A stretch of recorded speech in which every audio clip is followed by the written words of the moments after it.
Neon lights reflected off the slick asphalt as we pulled up to the starting line, a rhythmic pulse that mirrored the anticipation crackling through the air. Dozens of engines rumbled in unison, an asphalt symphony that echoed off the towering buildings surrounding us. His eyes were shadowed by the brim of his ball cap, their intensity rivaled only by the neon-lit gloss of his Mustang. The beast rumbled in time with the pounding of my heart, midnight black and shimmering under the low-lit street lamps. A girl in a bright green top strutted to the front while holding a black and white checkered flag. The crowd stopped talking and all took a sharp breath at the same time as the girl raised her arm high. The flag stood out against the bright city sky. "Ready to ride?" he asked, grinning in a way that turned my knees to jelly. His name was Jake, and I was bewitched. Not just by his devilish smirk or his twinkling blue eyes, but by the exhilarating lifestyle he led. The one of roaring engines and blistering speeds, where night creatures congregated under sodium-lit streets. Tonight, I would experience this world firsthand. Then the flag dropped. So began the last ride I would ever take. We sped off into the night, leaving behind skid marks and sounds of our departure. The city sped by in a blur of light and shadow, and I held on to the edge of my seat as Jake swerved through traffic with no regard for safety. He was showing off, his ego amplified by the adoring spectators that dotted our route. Laughter danced between us, fueled by adrenaline and the fast-paced rhythm of the race. But as the minutes rolled, my mirth started fading. Jake's driving morphed from daring to dangerous, weaving across lanes and closing gaps with millimeters to spare. "Jake!" I managed to sputter. "Slow down!" But he didn't listen. He was caught up in the excitement of the race, pulling him into a mad frenzy. His eyes shone with a haunting brightness, and his smile warping into something maniacal. I felt a strange, cold feeling of dread creep into my heart. Then I saw it. A dark shape rising against the skyline of the city. A cliff. I felt like a wild storm was building up inside of me. "Jake!" I screamed. But the sound of screeching tires and roaring engines drowned out my desperate plea. It was too late, though. As we shot off the edge, gravity seemed to stop, and the world seemed to move in slow motion. Jake's wide eyes, which mirrored my own fear, were the last thing I saw before everything went black. Suddenly, I was aware of a dull throbbing in my head, an ache in every fiber of my being. Strangely, I was not in pain, but in a state of eerie calmness. Around me, the world was hushed. Everything seemed to be painted in a silvery monochrome. The wreckage of the Mustang was nearby. Its twisted body was a grotesque reminder of how dangerously we had been trying to catch the other racer. When I saw Jake dead and twisted in the driver's seat, it broke my heart. Had we survived? Or were we... With a gasp, I realized the truth. I could see my own body, limp and lifeless, still buckled into the passenger seat. I was a ghost, an observer tethered to the scene of my own demise. I was dead. In the distance, the ghostly shapes of street racers with pale faces under the ghostly light of the moon were coming closer. A parade of the damned, whose thirst for thrill had cost them their lives, just like us. Someone broke away from the group and walked toward me. It was a girl about the same age as me, and her eyes were filled with a sad understanding. She put out her hand and I took it, an unspoken pact of shared destiny. As we walked towards the ghostly crowd, a profound epiphany surged through me. I had been so entranced by Jake and his world that I had ignored the peril. I had traded my life for a fleeting moment of adrenaline. Street racing had promised me freedom, excitement, and a break from my boring life. But it led to a death that was much worse. Now I was trapped in this spectral race, forever a passenger, my heart echoing with the roar of engines that no longer ran. A warning whispered in the spectral wind. Speed can be a siren's call, but the price of surrendering to it could be your very life.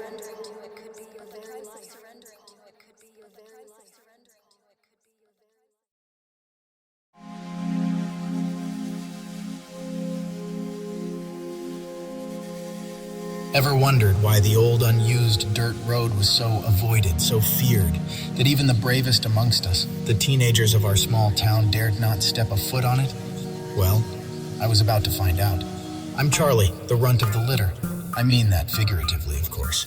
In the group of boys in our small town, I was the youngest, the smallest, and the slowest. Racing was a big deal for us. It showed how brave and strong we were. I tried many times, but my small legs were never fast enough to keep up with the others. Losing had become too familiar a taste. One day, I decided to take matters into my own hands. Determined to win, I chose the forbidden path for the next race. The old, unused dirt road. It was shorter, spookier, and unused for a reason nobody could remember. I figured if I could conquer my fear and sprint through, I'd stand a chance of winning for once. As I raced down that fateful dirt road, I tripped, spilling mouthfuls of gritty earth into my mouth. It was gross, tasting of ages-old rot and decay. I should have rinsed my mouth then and there, but the mockery that awaited me if I stopped propelled me forward. I swallowed hard, gulping down the vile substance, and kept on running. Then a strange thing happened. My strides started to get longer and faster, and soon I was running faster than I ever had before. As I ran through the end of the dirt road and past the finish line, the wind blew hard in my face. I had won for the first time. The change didn't just happen during the race. Even when I wasn't racing, I got stronger, taller, and faster. The other kids were amazed and maybe a little scared as I always beat them. Then, though, something else started. My tongue started peeling because it was the first thing to touch that cursed soil. It was painful and raw, and yet no amount of medical treatment could stop it. Then my skin began flaking off. It was as if every part of me that had once been weak was shedding away. As my parents worried and doctors probed, I couldn't stop myself from racing. The speed was intoxicating, the winds addicting, and so I found myself back on that racetrack, this time without any shortcuts. But as I reached my top speed, something gave. I felt a sharp pain go through my body. When I looked down, I saw that my leg was bent at an unnatural angle. The sound of my bones shattering echoed in the air, sending the other kids into a panicked frenzy. Once weak and then strong, my body was now falling apart. Doctors said my bones were like that of an old man's, frail and easily broken. My skin had become paper thin, my tongue devoid of any taste. All of the strength and speed had come at a terrible cost. My parents were scared and worried about me, and my friends felt sorry for me. And as I lay in the hospital bed feeling my body fall apart, I wondered if it had been worth it. If that brief victory, that short time when I was the strongest of us, was worth the pain I was in. I've stopped racing now because I'm afraid that my next sprint could be my last. But sometimes when the pain gets too bad in the middle of the night, I can't help but think about that old dirt road that no one uses anymore. And as my body slowly falls apart, I wonder if that day I really did just eat dirt. In the end, all I have left are the stories of my victories, my brief moment as the champion. The old dirt road is even more feared now, with my tale as a cautionary legend. And as for me, I'm just a boy who once loved to race, now trapped in a body that's crumbling to dust.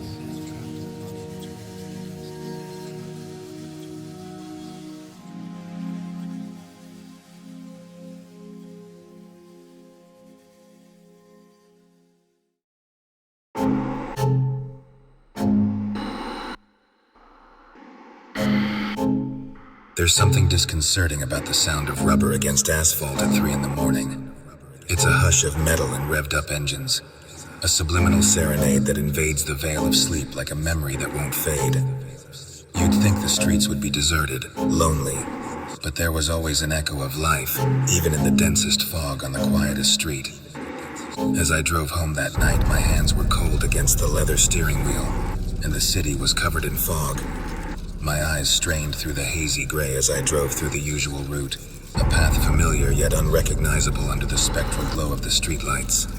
Suddenly, a black car came flying out of the fog and stuck to the back of my car like a persistent shadow. An eerie invitation was issued, a flare of high beams, a roar of revving engine, a haunting dance of hazard lights in my rearview mirror. This was a challenge, a call to a nocturnal duel of speed. I felt a shiver run down my spine as I tried to catch a glimpse of the driver in my mirror. All I could see was the dark abyss of pitch-black tinted windows, an ominous barrier hiding the driver's identity.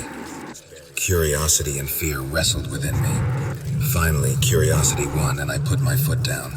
The fog thickened, swallowing the world ahead, blurring reality into a dreamlike state. The black car behind me kept pace, its headlights carving monstrous shapes out of the fog.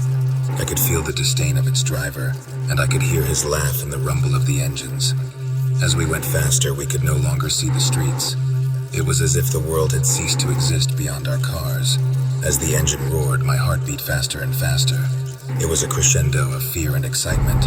We raced, dodged, and swerved through the hidden turns and bends, the black car nudging my bumper dangerously a few times, each incident only intensifying my fear. Finally, drained and adrenalized, I eased on the gas and pulled over.